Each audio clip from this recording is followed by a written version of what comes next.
जहां जहां भीलों का राज था, जिस जिस इलाके में भीलों का राज था, वो भील प्रदेश है मेरी तरफ, वो पूरा इलाका। तो हम लोग राजा से प्रजा हो गए। अब लोकतंत्र में संविधान के रहते, लोकतंत्र के रहते हम लोगों को वापस राजा बनना है। कौन कौन इस बात के लिए तैयार हो?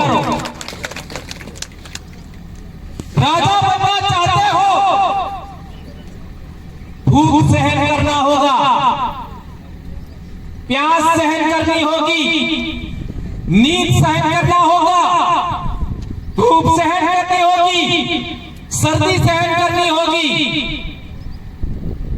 किसको पता था 2015 से पहले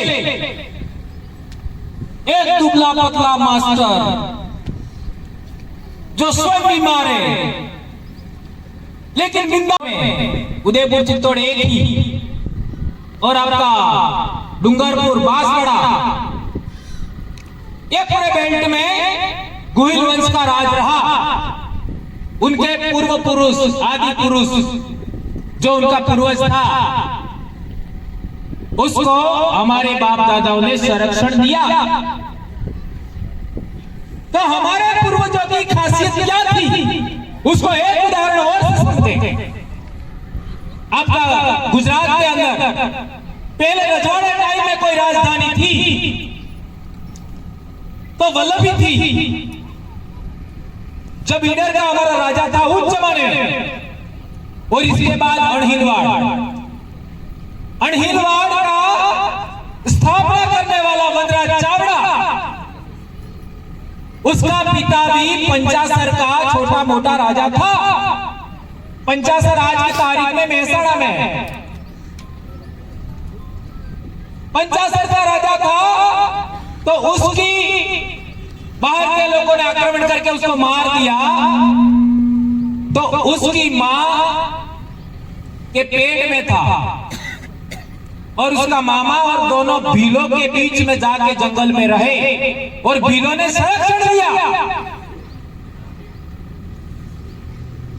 और भीलों के संरक्षण में बड़ा होने के बाद 744, 45, 46 में अणहिलवाड़ का चावड़ा वंश का शुरुआत हुआ 8वीं सदी में। और यही बात है, आप आगे बढ़ो। गोहिल वंश का ही 5वीं 6वीं सदी का आपका बप्पा रावल, चित्तौड़ पर उसका राज कायम हुआ। मौर्य वंश यानी मौर्य वंश के बाद उसमें भी 2 भील, बाणद और देवा ने सहयोग किया था।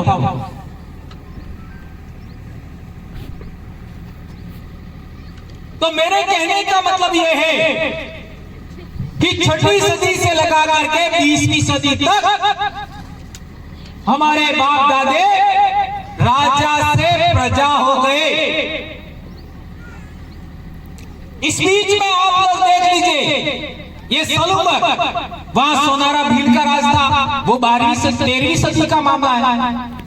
13वीं सदी का हमारा डूंगरपुर का 1282 में डूंगर भील राजा था, वो भी 13वीं सदी का मामला है। बांसवाड़ा में बासिया भील, वाहिया भील था, वो 1500 ईस्वी का मामला है, अर्थात 16वीं सदी का राजा था। और अंतिम भील राजा आपका कुशलगढ़ का था, कुशला भील। इसके पड़ोस में सूत में हमारा भील राजा था, झालोद लिमड़ी में हमारा राजा था, झाबुआ देख लो, अलीराजपुर देख लो। आज आपका नर्मदा जिला है, राजपीपला वहां का राजा हमारा बाप हुआ करता था। इस तरीके से आप चले जाओ बॉम्बे तक, मारवाड़ से लगा करके बॉम्बे तक, ये एक जमाने में भील राज था, एक जमाने में भील प्रदेश था। इस वजह से मैंने अभी आदिवासी एकता परिषद में कहा था कि मेरे कहने का मतलब भील राज क्या है। हमारे जितने भी कार्यक्रम होंगे उसमें ये दो चीज आपको ब्रेक करनी है। एक तो खाना और दूसरा ये फूल माला। ये थोड़ा सा हम लोग इसको नहीं स्वीकारते हैं। हम लोग मंच का सबसे पहले हमने विरोध किया और मंच पर हम नहीं बैठेंगे तो लगभग पूरे आदिवासी इलाके में ये बात सर्वमान्य हो गई और अब मंच पर बैठने वाला मामला खत्म कर दिया गया। और आज तक अपने आदिवासियों के कार्यक्रम में हमारे एमपी एमएलए कभी भी मंच पर नहीं बैठे, आप लोगों ने देखा होगा, साथ में ही बैठे। यही चीज हम लोगों को आगे बढ़ानी है। तो आज हमारा 7 मार्च 2025 हमारे बाप दादे अंग्रेजों के खिलाफ लड़ते हुए यहां पर शहीद हुए थे 1200 की संख्या में 1922 में। उनको सबसे पहले हम नमन करते हैं, उनको हम याद करते हैं और हम उनके वंशज होकर के उनको श्रद्धांजलि देते हैं। उनको याद करते हुए हम ये कहना चाहते हैं कि आखिर क्या कारण था। आज हल्दीघाटी युद्ध का उदाहरण देख लीजिए आप लोग। हल्दीघाटी युद्ध में कितने लोग मरे, रिकॉर्ड देखिए तो वो भी 1200 की संख्या में मिलेगी। मानगढ़ का उदाहरण देख लीजिए, 1500 आदिवासी। इतनी बड़ी संख्या बड़े बड़े युद्धों में नहीं होती थी शहीद होने वाले लोगों की। आखिर वो क्या कारण थे, इस पर हमारा दिमाग सोचना चाहिए। हमारी बोली में इस प्रश्न को ध्यान में रखते हुए बोली में प्रबोधन हमको करना चाहिए। अब सवाल पैदा होता है कि ये इलाका कौन सी रियासत के अधीन था, तो ये इलाका ईडर रियासत में था, बराबर है। अब बताओ 6ठी सदी में ईडर का राजा कौन था? 6ठी सदी में ईडर का राजा कौन था? मांडलिक भील। एम आई राइट? क्या गलत है? 6ठी सदी में मांडलिक भील ईडर का राजा था और आपका 20वीं सदी अर्थात 1922 में 1922 20वीं सदी कहलाती है। तो इतने समय में हमारे लोग राजा से रंग हो गए। 566 अर्थात 6ठी सदी में हमारा बाप राजा था और 1922 में यह हत्याकांड हुआ, तब हम प्रजा हो गए। राजा से प्रजा कैसे हुए, ये बात जानना समझना जरूरी है। और यहां तो जिन लोगों ने यहां राज किया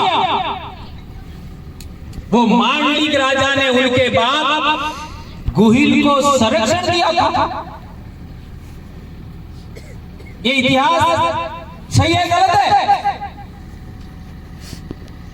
ईडर के राजा मांडलिक भील ने गुहिल को संरक्षण दिया, अपने परिवार में बड़ा किया। और उस जमाने में राजतंत्र नहीं होता था भीलों के राज में, ये बात बहुत बड़ी है। गणतंत्र हुआ करता था और गणतंत्र में जो योग्यतम आदमी होता है उसको राजा बना जाता है, चाहे वो अपने परिवार का हो या बाहर का हो। तो राजा मांडलिक ने अपने जीते जी गुहिल को राजा बनाया और उन्हीं के वंशज आगे बढ़ करके उदयपुर में और ये बोलने के बाद इतना बड़ा सामाजिक जनजागरण हो जाएगा, किसने सोचा था? 1915 से 2015 से पहले हमारे लोग नाउम्मीद थे, नाउम्मीद कि अब हमारा कुछ नहीं हो सकता। हमारे लोग ये सोचते थे कि किसी की कृपा हमारे ऊपर हो जाए, कोई हमारे सिर पर हाथ रख दे, किसी का हमें मार्गदर्शन मिल जाए, और कोई हमको टिकट दे दे, कोई हमको पद दे दे तो हमारा कल्याण होता है। आज क्या है? हम खुद हमारे हुक्मरान हैं, हम खुद हमारे निर्णायक हैं। हम चाहेंगे वो विधानसभा में जाएगा, हम चाहेंगे वो लोकसभा में जाएगा, ये व्यवस्था हम लोगों ने कायम कर दी। लेकिन अभी भी आप लोग भी बहुत पढ़े लिखे लोग हो। साबरकांठा, अरवली, डूंगरपुर, बांसवाड़ा, वलसाड़, ये वो जिले हैं हमारे इलाके के जहां बहुत उच्च क्वालिटी का, बहुत हाई रेट में एजुकेशन है, पढ़ाई है। इसके बावजूद भी हम लोग आदिवासियों की सबसे बड़ी समस्या का समाधान नहीं कर पाए। कितनी हैरानी की बात है। जनप्रतिनिधि हमारा, नेता हमारा, और हम आंख खड़े बैठे हैं, टकटकी लगाए बैठे हैं गांधीनगर वालों पर, दिल्ली वालों पर, जयपुर वालों पर, भोपाल वालों पर, कि वो हमको टिकट देंगे। तुम्हारे बाप राजा थे, तुम किसका इंतजार कर रहे हो? किसके निर्णय का इंतजार कर रहे हो? आपको निर्णय लेने लायक बनना पड़ेगा। आप लोग निर्णय लेने लायक बनोगे तब जाके आप राजा बनोगे। इसलिए मेरे कहने का मतलब यह है, हम लोगों ने बहुत कुछ खोया है, बहुत कुछ। हमने हमारी नौकरी दांव पे लगाया, जिंदगी दांव पे लगाया। हम लोग एक रात में कितना दूरी पार कर देते हैं। 11 बजे एक बार हम बांसवाड़ा से निकले थे और 7 बजे हम जबलपुर पहुंच गए। कितना फास्ट गए होंगे सोचिए। इस बीच में एक्सीडेंट हो गया तो क्या होगा हमारे बच्चों का, हमारे माँ बाप का क्या होगा? आज भी मेरे माँ बाप तो मुझे रोटी खिलाते हैं। कितना मेहनत। कई बार हमारा एक्सीडेंट हो गया, इसके बावजूद भी हम लोग दिन रात एक करके समाज को जनजागरण और समाज का जोड़ने में, प्रशिक्षित करने में रात दिन लगे हुए। आज से 3 दिन तक लगातार हमारे कार्यक्रम में। अभी हम यहाँ हैं, कल हम कर्नाटक में रहेंगे और परसों में एमपी में रहेंगे। बोलिए, इस तरीके से हम दौड़ते हैं, इस तरीके से हम भागते हैं और समाज को जोड़ने के लिए प्रयास करते हैं। और आप तो इतने निकट हो। हमारे बहनों पानी ढोल तुम्हारे यहाँ आवे, पानी ढोल हमसे क्या है? और आज तक हम लोग बस खाना खाना खाना खाना। इसलिए कहा गए सरपंच साहब, तराल साहब, आप सबको आज के बाद आदिवासी परिवार के कार्यकर्ता यहाँ आते हैं। आप भी आदिवासी परिवार का हो और अभी बहुत जल्दी भिलोड़ा में बहुत बड़ा महासम्मेलन लेने वाले हैं। आज हमारे इलाके के लोग नहीं आए। क्यों नहीं आए बताओ? अभी वो प्रवीण बोल के गया, आजकल के साले भूख भगवान फसल कटाई, इसलिए फसल कट जाए इसके बाद हम भिलोड़ा में बहुत बड़ा सम्मेलन लेने वाले हैं। इसलिए अब आपके इलाके पर हम ध्यान देंगे, जनजागरण करेंगे, लेकिन आज के बाद पॉलिटिकल एलायंस जितने भी आदिवासियों की पार्टियां हैं उनका भी अलायंस बना रहे हैं। महेश भाई, ये बहुत इंपॉर्टेंट बात है। सभी लोगों का अलायंस बना करके हम एक दूसरे का सम्मान करते हुए, एक दूसरे का टेरिटोरियल आपका पोजीशन है उसको स्वीकार करते हुए हम लोग एक दूसरे का साथ लेके आगे बढ़ेंगे। हम लोगों ने व्यवस्था कायम किया है कि हमारे इलाके में जनजागरण कैसे होगा, सामाजिक व्यवस्था कैसी होगी, अनुशासन नियमावली के नियम क्या होंगे, जनप्रतिनिधि सिलेक्शन प्रणाली क्या होगी, उसका विकास किया है। उसको सभी को मानना है तब अलायंस होगा, अन्यथा नहीं होगा। उसको मानना है तभी होगा। ये बहुत इंपॉर्टेंट बात है। तो मैंने आपको एक बहुत इंपॉर्टेंट बात बताई कि आने वाले समय में अपने इलाके में जनजागरण में कौन सी बातें हमको आगे बढ़ाना। तो मैं बता रहा था कि ईडर में हमारा राजा था और ये पाल चितरिया का आंदोलन हुआ, तब तक हम राजा से रंग हो गए। ईडर में हमारा राजा था, पाल चितरिया का आंदोलन, 1200 आदिवासी मारे गए। आबू में भी हमारा राजा था, आबू सिरोही का बाद में बना है।